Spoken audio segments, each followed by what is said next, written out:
Today's project, we're going to rebuild this compost bin.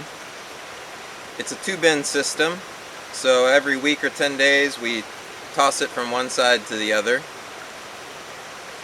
It takes about 6 to 8 weeks to make compost this way.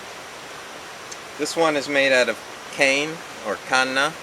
It's a relative of bamboo. It's very similar to bamboo. It's a great building material.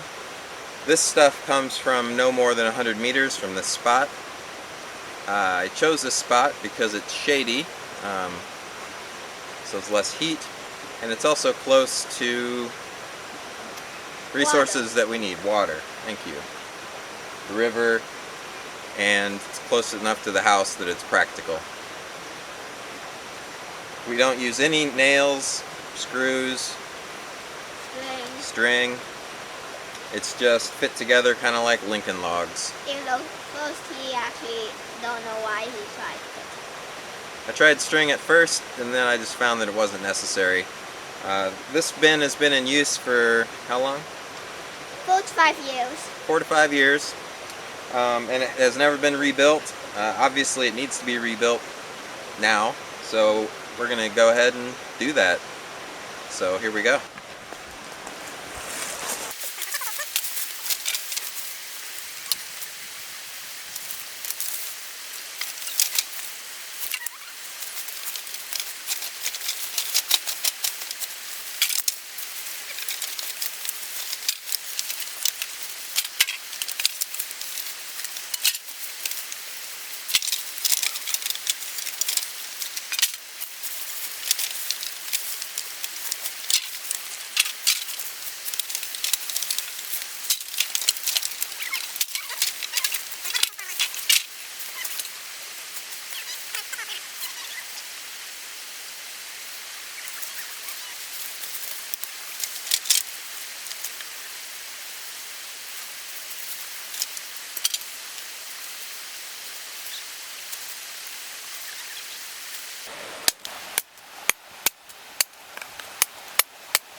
Okay, so I'm going to show you guys how to make the compost bin. So we don't need any string, any screws, any rope or anything.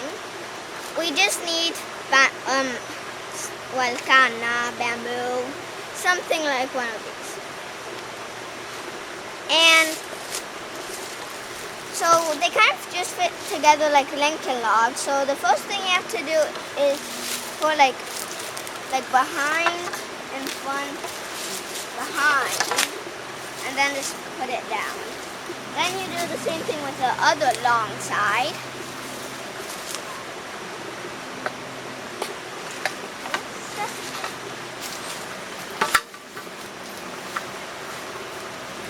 And then you put a short one on one short end and on the other.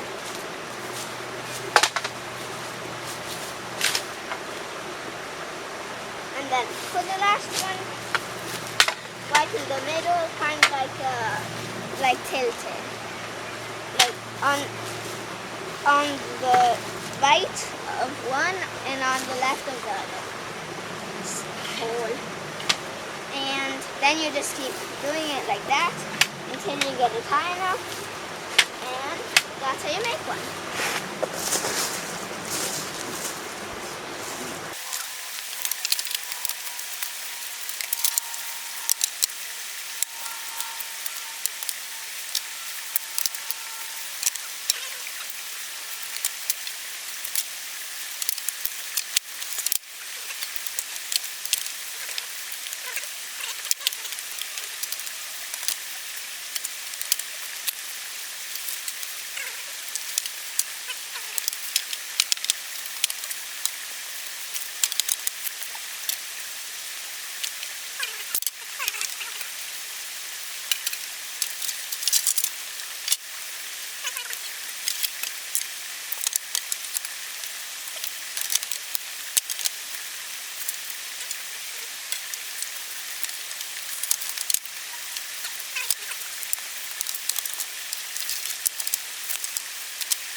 So that's the composting bin redone. I like for the height to be just above knee level, basically so that you can bend over it easily. So what is composting, right? What are we hoping to accomplish here? Basically, raw biomass is not readily taken up by plants, so it has to be broken down into a material that is sort of what you call activated and very concentrated. Basically, you're looking for carbon and nitrogen is what plants need. So it's a process of taking biomass. It's a decomposition process, and then converting it into a material that is readily taken up by plants. It's different from rotting. That's right. What's different about it? That composting is an aerobic process and rotting is an anaerobic process. That's right. Composting is aerobic. That means that it needs air, whereas rotting is anaerobic. It happens in the absence of air. They both actually result in activated carbon and nitrogen that is readily taken up by plants. Rotting is just gross, it stinks, and it also doesn't really sterilize the material as well. It's just not recommended for gardening purposes. It can spread disease, it's just gross. But it also reveals a common misconception about compost, which is that compost stinks. Compost actually does not stink. Rotting stinks. So if your compost stinks, you're doing it wrong. You need to add air because it's actually rotting. So that's why we like to leave gaps. That's why this structure is nice, because it leaves gaps so the air can get in there on all sides. The water can get out. If there's too much water, you also block the air so it can drain easily. So you need three things to do composting. You need the biomass, which contains the carbon and the nitrogen. What else do you need? Water and air. Water and air. Those three things to do composting. And the end result, how do you know when you're finished? Well, I typically know when I'm finished when you look at the material and you can't really tell what the beginning material was. That it's sort of... like dirt. It's like dirt. It smells earthy, it's black typically. That's a well broken down compost that the plants will love. Plants and trees love compost. You notice right away the difference. If I have a tree that's sort of not looking great, its leaves are sort of maybe starting to yellow or brown, I'll give it some compost, just a bucket or two, and within weeks I notice the difference. So I highly recommend composting. I love composting. I'm a composter. I also have help in my composting, not just little boys, but also I use worms. Earthworms. They get in there, they aerate the compost material, and they also spread out the microorganisms that actually break down the material. So I love worms. I keep a worm farm for that purpose, and so I'll add also some worms to the compost material. So I use one rule composting, and that rule is if it was ever alive, I'll compost it. So that will include paper, Not lots of paper. not lots of paper, but cardboard, old pizza boxes. I avoid glossy paper because some of that stuff wasn't alive. All kinds of things. Dead animals, bones you can put in there. The calcium in the bones also great for plants. Eggshells. Some people say that you can't compost eggshells or even bones, but it is actually the exact same chemical process for breaking down the calcium carbonate in bones and eggshells. Plants also need calcium. In the end, you produce lime, which is calcium oxide, after you've evolved off the carbon dioxide. and the plants will readily take that up.